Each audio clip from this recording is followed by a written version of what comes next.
സൗജന്യ. ഞാൻ ചാലക്കുടിയിൽ നിന്ന് വരുന്നു. ഞങ്ങളുടെ ഇടവക കോർമലപ്പള്ളിയാണ്. ഇതെൻ്റെ അമ്മ. അമ്മയുടെ പേര് ആനി. ഇതെൻ്റെ 2 മക്കൾ. ഞാനിവിടെ ഞാൻ ഉടമ്പടി എടുത്തത് ജാനുവരി 16, 2024 എൻ്റെ അമ്മയും ഉടമ്പടി എടുത്തിട്ടുണ്ട്. ഞങ്ങൾ 2 പേരും ഉടമ്പടിയിലാണ്. അപ്പം ഞാനിവിടെ സാക്ഷ്യം 2ാമത്തെ തവണയാണ് ഇപ്പോൾ സാക്ഷ്യം പറയാൻ കയറിയിരിക്കുന്നത്. ഞങ്ങൾക്ക് എൻ്റെ ആദ്യത്തെ സാക്ഷ്യം എന്ന് പറയുന്നത്, ഞങ്ങൾക്ക് 36 വർഷമായിട്ട് വീടുണ്ടായിരുന്നില്ല. വാടകയ്ക്കാണ് ഞങ്ങൾ താമസിച്ചിരുന്നത്. ഒരുപാട് നാളായിട്ട് പ്രാർത്ഥിച്ചതും സ്വപ്നം കണ്ടതുമാണ് സ്വന്തമായിട്ടൊരു വീട് എന്നുള്ളത്. ഞാനിവിടെ വന്ന് അച്ഛനെ കണ്ട്, ജോസഫ് അച്ഛനെ കണ്ട് ഡോക്ടറിൻ്റെ അടുത്ത് കണ്ടിരുന്നു. അപ്പം ഞങ്ങളുടെ വാടക ചീട്ടിൻ്റെ കരാറിൽ അച്ഛൻ ഇവിടെ വെച്ച് കുരിശ് വെച്ച് പ്രാർത്ഥിച്ചു, മാതാവിനോട് പ്രാർത്ഥിച്ച്. അച്ഛൻ ഞങ്ങളുടെ അടുത്ത് പറഞ്ഞിരുന്നു, നിങ്ങൾ അഡ്വാൻസ് എമൗണ്ട് എത്രയാണോ കൊടുക്കാൻ ആഗ്രഹിക്കുന്നത് ആ എമൗണ്ട് നിങ്ങൾ പ്രേക്ഷിത പ്രവർത്തനത്തിനായിട്ട് കൊടുക്കണമെന്ന് അച്ഛൻ പറഞ്ഞിരുന്നു. അതുപോലെ തന്നെ അച്ഛൻ പറഞ്ഞതുപോലെ തന്നെ ഞങ്ങൾ കൊടുക്കാനായിട്ട് 5000 എമൗണ്ടാണ് അഡ്വാൻസ് കൊടുക്കാനായിട്ട് വിചാരിച്ചിരുന്നത്. ആ എമൗണ്ട് ഞങ്ങൾ പ്രേക്ഷിത പ്രവർത്തനത്തിനായിട്ട് ഞങ്ങൾ കൊടുത്തു. അതിൻ്റെ ഭാഗമായിട്ട് അടുത്ത മാസം തന്നെ ഞങ്ങൾ ആഗ്രഹിച്ചതിലും ഞങ്ങൾ എന്താണോ ഞങ്ങൾ ആഗ്രഹിച്ചത് അതിലും ഭംഗിയായിട്ട് അതിലും നല്ലൊരു വീട് ഞങ്ങൾ ആഗ്രഹിച്ചത്. പള്ളിയുടെ അടുത്ത് ഞങ്ങൾക്ക് എന്നും പള്ളിയിൽ പോയി വരാൻ പറ്റാവുന്ന ഇത് എളുപ്പത്തിനും പള്ളിയുടെ അടുത്തായിട്ട് ഞങ്ങളൊരു ഭവനാണ് ആഗ്രഹിച്ചത്. ഞങ്ങൾക്ക് പള്ളിയുടെ കോമ്പൗണ്ടിൻ്റെ അടുത്ത് തന്നെയായിട്ട് ഞങ്ങൾക്ക് പള്ളിയിൽ മണിയടിക്കും ഞങ്ങളുടെ വീട്ടിൽ നിന്ന് കേൾക്കാം. ആ സമയം ഞങ്ങൾക്ക് പോയാൽ മതി. അത്ര ഇതിൽ മാതാവ് ഞങ്ങൾക്കൊരു വീട് തന്ന്. ഞങ്ങൾ പ്രതീക്ഷിച്ചത് വലിയ എമൗണ്ട് ആവും വീടിന്, പക്ഷെ അതൊന്നും ഇല്ലാണ്ട് ചെറിയ എമൗണ്ടിന് തന്നെ ഞങ്ങൾക്ക് അഫോർഡബിൾ ആവുന്ന രീതിയിൽ തന്നെ ആ വീടിൻ്റെ എമൗണ്ട് ഞങ്ങൾക്ക് മാതാവ് കുറച്ച് സ്വന്തമായിട്ടുള്ളൊരു ഭവനം ഞങ്ങൾക്ക് അവിടെ പള്ളിയുടെ തൊട്ടടുത്തായിട്ട് തന്നെ മാതാവ് തന്ന് അനുഗ്രഹിച്ചു. അത് അച്ഛനിവിടെ ഡെയിലി ബ്രെഡിൽ 7 എന്ന് പറഞ്ഞൊരു നമ്പർ പറയുന്നുണ്ടായിരുന്നു. അതുപോലെ തന്നെ ഞങ്ങൾ ആ വീടിന് അഡ്വാൻസ് കരാർ എടുത്തത് ഞങ്ങൾ ഫെബ്രുവരി 17 ഈ 2026. അപ്പം ഞങ്ങൾ പൂർണ്ണമായിട്ട് ഞങ്ങൾ വിശ്വസിക്കുന്നു മാതാവ് തന്ന അനുഗ്രഹത്തിൻ്റെ, മാതാവ് ഞങ്ങളുടെ കൂടെയുണ്ട് എപ്പോഴും. മാതാവ് തന്ന അനുഗ്രഹത്തിൻ്റെ ഭാഗമായിട്ടും ഞങ്ങൾക്ക് സ്വന്തമായിട്ടുള്ളൊരു ഭവനം ഞങ്ങൾക്ക് മാതാവ് ഇന്ന് തന്ന് അനുഗ്രഹിച്ചു. അതുപോലെ തന്നെ എൻ്റെ 2ാമത്തെ സാക്ഷ്യം, എൻ്റെ അമ്മയ്ക്ക് നടുവേദന 4 വർഷമായിട്ട് നടുവേദനയായിരുന്നു. കുനിഞ്ഞിന്ന് ഒരു തുണി താഴെ വീണാൽ പോലെ എടുക്കാൻ എൻ്റെ അമ്മയ്ക്ക് പറ്റുന്നുണ്ടായിരുന്നില്ല. അത്രയ്ക്ക് വേദന എൻ്റെ അമ്മ സഹിച്ചിട്ടുണ്ടായിരുന്നു. 2024 2025 ജപമാല റാലിയിൽ എൻ്റെ അമ്മ ഇവിടെ പ്രാർത്ഥനയോടെ വന്ന് ജപമാല റാലിയിൽ പങ്കെടുത്തു.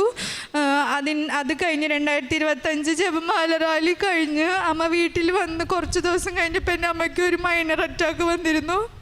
അതിൻ്റെ ഇതിൽ അമ്മ ഹോസ്പിറ്റലിൽ അഡ്മിറ്റായി എല്ലാ ടെസ്റ്റുകളും ചെയ്തു. അപ്പോൾ ഞങ്ങൾ ഡോക്ടറോട് പറഞ്ഞിരുന്നു, ഡോക്ടർ ഇങ്ങനെ അമ്മയ്ക്ക് നടുവേദനയും കൂടി ഉണ്ടായിരുന്നു, അപ്പോൾ അതും കൂടി ഒന്ന് ചെക്ക് ചെയ്യാൻ പറഞ്ഞിരുന്നു. ഡോക്ടർ അതിൻ്റെ ഭാഗമായിട്ട് ഞങ്ങൾ ആദ്യം നടുവേദനയ്ക്ക് കാണിച്ചപ്പം ഞങ്ങൾ കറുകുറ്റിയിൽ അപ്പോളയിലാണ് കാണിച്ചത്.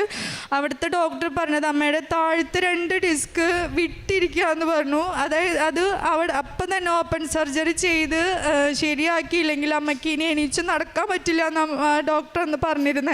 പക്ഷേ ഈ മൈനർ അറ്റാക്കുമായിട്ട് ഹോസ്പിറ്റലിലായിരുന്ന സമയത്ത് ഞാൻ ഡോക്ടറോട് പറഞ്ഞതിൻ്റെ ഭാഗമായി ഡോക്ടർ എക്സ്റേയും സ്കാനിങ്ങും ഒക്കെ എടുത്തു നോക്കി. അന്ന് എക്സ്റേയിൽ കാണിച്ച ഡോക്ടർ പറഞ്ഞത് അമ്മയ്ക്ക് അങ്ങനെ ഒരു വിള്ളല് ആ നടുവിൻ്റെ ഡിസ്കിന് ഇല്ല എന്ന് പറഞ്ഞത്. അങ്ങനെ ഒരു നടുവേദന ഉണ്ടായിരുന്നോ എന്നാണ് ഡോക്ടർ ചോദിച്ചിരുന്നത്.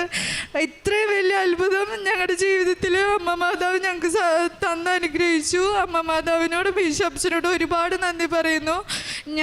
ഞങ്ങൾ കാരുണ്യ പ്രവർത്തികൾ ചെയ്യുന്നത് ഞങ്ങളെ കൊണ്ട് ആവുന്ന എന്ത് സഹായമായാലും ഞങ്ങൾ ചെയ്ത് കൊടുക്കാറുണ്ട്. എൻ്റെ വീട്ടിൽ ഒരു പ്രായമായ ഒരു അമ്മച്ചി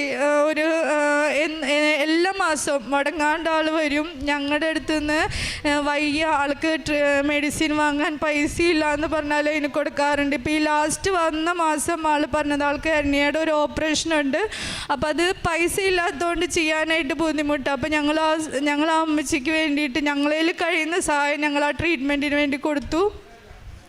അതുപോലെ തന്നെ ഇവിടുന്ന് വാങ്ങുന്ന കൃപാസന പത്രം എല്ലാവർക്കും ഞങ്ങൾ വിശ്വാസ പ്രമാണം എത്തിച്ച് എല്ലാവരുടെയും കയ്യിൽ വിശ്വാസ പ്രമാണം എത്തിച്ച് ഞങ്ങൾ കൊടുക്കാറ്. എല്ലാവരും അത് സന്തോഷത്തോടു കൂടി ഞങ്ങളുടെ നിന്ന് വാങ്ങിയിട്ടുള്ളൂ. അവർക്ക് വേണ്ടി ഞങ്ങൾ പ്രാർത്ഥിക്കാറുണ്ട്. ഈ കൃപാസന പത്രം ആരുടെ കയ്യിലൊക്കെ എത്തുന്ന അവർക്കും അനുഗ്രഹങ്ങൾ നീ കൊടുത്തേക്കണേ. പിന്നെ ഞങ്ങളുടെ അടുത്ത് നേർച്ചൂപ്പ് ഇവിടുന്ന് ചോദിക്കാറുണ്ട്, തേനും ഞങ്ങൾ ഇവിടുന്ന് വാങ്ങിച്ചു കൊടുക്കാറുണ്ട്. അതുപോലെ തന്നെ എൻ്റെ 2 മക്കൾക്കായാലും ഞങ്ങൾ വീട്ടിലായാലും ഞാനും അമ്മയായാലും ഫുഡ് കഴിക്കുമ്പോൾ ഒരു നുള്ളു ഇവിടുത്തെ നേർച്ച ഉപ്പ് വിശ്വാസ പ്രമാണം എത്തിച്ച് ഞങ്ങൾ ആ ഭക്ഷണത്തിൽ ഞങ്ങൾ ചേർക്കാറുണ്ട്. അതിൻ്റെ ഭാഗമായിട്ട് ഇന്നേ വരെ ഞങ്ങൾക്ക് വേറെ അസുഖങ്ങളോ ഒന്നുമില്ലാതെ ഇപ്പം എൻ്റെ പിള്ളേർക്ക് വരെ മാതാവ് ഒരു രക്ഷാ കവചമായിട്ട് എപ്പോഴും നിന്നിട്ടുണ്ട്. എല്ലാ അനുഗ്രഹങ്ങളും മാതാവിനോട് ഞാൻ നന്ദി പറയാണ്. ഞാൻ വർക്ക് ചെയ്യുന്നത് കോയമ്പത്തൂർ IT കമ്പനിയിലാണ്, വിപ്രോയിൽ. അവിടെ ഞങ്ങൾക്ക് ഓരോ ടൈമിങ്ങിലാണ് ഷിഫ്റ്റ് ചെയ്യുന്നത്. ഇപ്പം നൂണ് 12 മണി തുടങ്ങി 9:30 വരെ ഷിഫ്റ്റ്, നൈറ്റ് മോർണിംഗ് ഷിഫ്റ്റ് എല്ലാം ഉണ്ട്. പക്ഷേ ഒരു ദിവസം പോലും ഞാൻ അച്ഛൻ്റെ ഇവിടുത്തെ ചൊവ്വാഴ്ചയിൽ നടക്കുന്ന ഉടമ്പടി ധ്യാനം ഞാൻ മുടക്കിയിട്ടില്ല.